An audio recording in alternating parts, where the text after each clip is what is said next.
É que nem a gente dizer, vou fazer uma comparação para vocês aqui no DCM, que a mídia tratava todo mundo igual e que a internet é uma porcaria. Gente, uma das razões da credibilidade da internet era justamente a falta de diversidade na mídia. O povo se olhava e dizia, opa, a minha história não está ali. Aí começa a contar umas histórias mais ou menos parecidas, aí olham e falam assim, opa, esse cara tem mais credibilidade. Então, é a mesma coisa. Então, primeiro, a agenda não era universal. Segundo, para debater os problemas que o Brasil enfrenta, é preciso pensar em quem é o povo brasileiro. Esse povo, esse país é fundado na violência racista, pessoal. Que negócio é esse de acreditar que debater menino negro morrendo pelas mãos do Estado é costume? Onde é que já se viu uma esquerda que diz que a gente está debatendo costume quando a gente debate violência policial? Costume de matar menino negro? Sim.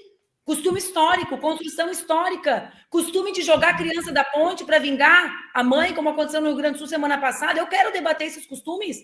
Que papo é esse de que isso é costume? Que é isso que nos enfraqueceu? Eu, Alex, acho o contrário. O que nos enfraqueceu foi deixar de debater valores. Deixar de debater quem nós somos. Deixar de apresentar uma agenda para o Brasil. Se acovardar, ficar na defensiva diante de uma turma que está na ofensiva, nos ameaçando e ameaçando a nossa existência. Veja bem, né? Então, assim, existe problema no feminismo, na luta antirracista? Existe, como existe no sindicalismo. Claro que existe. Inclusive porque, no caso do feminismo, há disputa permanente do liberalismo. Permanente. Claro. Elas estão o tempo... Então, o que eu acho, né? O que eu acho é que a gente precisa entender que a agenda da esquerda, para ser universal, o que eu concordo, há de buscar-se uma agenda universal, precisa ser diversa. E precisa, na minha opinião, disputar valores, porque eu não acredito que o povo brasileiro é horroroso como é o bolsonarismo. Eu não acredito que as mulheres evangélicas que vão para suas igrejas buscar conforto espiritual diante de um capitalismo que as massacra, que faz com que os filhos dela trabalhem 18 horas e não consigam ter dignidade, eu não acredito que essa mulher é ruim, como é Bolsonaro e os seus asseclas. E atenção, eu quero terminar dizendo isso, Thiago. Quem não atentar para o que significa o fenômeno de homens votarem mais nas candidaturas da extrema-direita no Brasil e no mundo, portanto, é fenômeno, tem que ser olhado, não tem que ser negligenciado. E mulheres serem as principais construtoras do cordão sanitário, quem não olhar para isso, buscar informação, estudar, volta lá para aquele início que a gente estava falando, né, Thiago? Não vai compreender a complexidade do que a gente está falando. A Débora diz, um país como o nosso é conservador, a pauta identitária perde. Débora, amiga, da onde que é identitário defender creche, Débora? Identitário é debater trabalho e não debater creche, Débora. Por quê? Porque as mulheres brasileiras, essas trabalhadoras que a gente quer falar, sabe? Tem que voltar a falar com os trabalhadores. Mulher também trabalha. Isso aqui é para acordar, que nem eu faço com a minha filha. Ó, vamos lá, pessoal. Como é que a gente pode dizer que a nossa pauta não é identitária quando 50% das mulheres que são mães de crianças de 0 a 3 anos não trabalham? Não trabalham formalmente. Por quê, gente? Por que o principal público do Pablo Marçal são mulheres negras? Porque elas precisam empreender. Precisam empreender porque na agenda identitária de quem nega a existência da maternidade, porque só reafirma a identidade de homem que não pare, né? Nessa agenda dessas identidades que não tem criança, que não tem filho, as mulheres são demitidas quando elas são seletistas. As mulheres precisam trabalhar em casa. As mulheres precisam conciliar esse trabalho com buscar e levar na escola, porque a escola acaba às 5, amiga. E o trabalho acaba às 6h30, e o ônibus é ruim. E pelo ônibus ser ruim, essa mulher só consegue chegar às 8 se ela tiver com a carteira assinada. Então, ela quer empreender. Por que ela quer empreender, pessoal? Ela precisa. Porque essa suposta pauta universal nunca trouxe ela para dentro. Nesse universo, mulheres que são mães, por exemplo, não existem. Nossa, maravilhoso. Ô Manuel, daí tem 2 pontos, né? Em cima disso, o primeiro, quando você fala, né, nos candidatos homens terem essa adesão, veja que o discurso, e não é do Brasil, é do mundo, porque o Zuckerberg fala disso e o Nicolas Ferreira vem citar isso, falam da testosterona, falam da masculinização da política, né? Então, uma política que historicamente, se a gente remontar desde a concepção grega, é masculinizada, e no momento em que talvez ela comece a ter um ameaço dessa hegemonia, né, de um único núcleo dominante, ela já volta a recrudescer o discurso tentando masculinizar. E não é só na fala, é na estética. Aí você vê que o Nicolas, que era um sujeito mais magrinho, ele vai colocar um cara mais forçudo, né?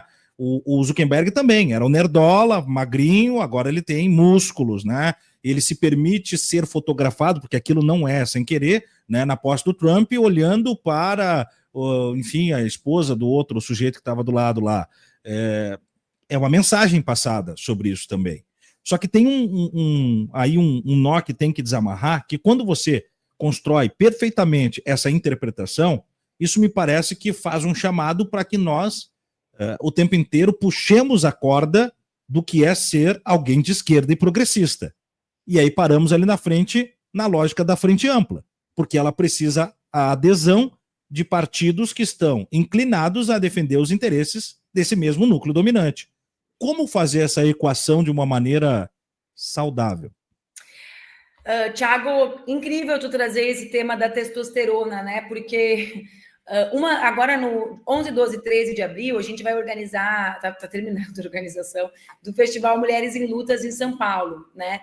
E esse festival tem vários temas, né? O tema do trabalho, crise climática, jornada 6x1, estrutura de cuidados, políticas públicas de cuidado, mas tem também um debate com uma pesquisadora inglesa, que foi muito badalada, porque o Financial Times fez uma série de matérias com ela, sobre o chamado Gender Gap, a Alice Evans, né? Que é a pesquisadora que estuda a distância crescente entre gêneros. Isso que eu falei, que é o que a gente vê na política a partir da expressão do voto diferente. Mulheres jovens me elegeram prefeita, homens jovens elegeram Melo, né? Mulheres jovens elegeram o Lula, né? Homens jovens elegeram Bolsonaro. E existem explicações, estudos que vão mostrando que essa diferença cresce. A série Adolescência está muito badalada agora, e tem uma frase dessa série, no momento que eles citam o Andrew Tate. Né? O Tate é o ideólogo dessas ideias misóginas, de ódio às mulheres, no Reino Unido. É o ídolo do Pablo Marçal também. O Marçal mencionando ele. Por que eu estou te falando isso tudo? Né? Porque eu acredito que a gente precisa enxergar essa imensa crise do capitalismo, a crise, né, ou as crises, que é a crise econômica, a crise da transformação do mundo do trabalho, a crise migratória, a crise climática, né, tudo isso que se junta numa grande crise, a gente precisa também pensar como ela atinge diferentemente homens e mulheres. Gente, vocês podem dizer que é identitário, vocês podem não querer fazer isso, mas assim, quem quer derrotar o fascismo e a extrema-direita precisa, pelo menos, olhar para o que eles fazem. E eles já entenderam isso que eu estou falando aqui. Eles agem a partir disso. O que a gente vai notando, Thiago? Que essa crise, ela não incide igualmente nos homens e nas mulheres, sob vários aspectos. No aspecto objetivo, diminuição do Estado, diminuição de vagas de creche, de médico, imposto de saúde, não atinge igual a mulher e o homem trabalhador. Essa ideia de um trabalhador universal, baseada num modelo tipo ideal weberiano, né? De trabalhador da fábrica, branco, 8 horas de jornada, não é a vida real hoje. A gente pode gostar, pode querer, mas a gente não pode fazer análise política baseada no que a gente quer. Né? A gente tem que fazer naquilo que o Lenin chama de realidade concreta.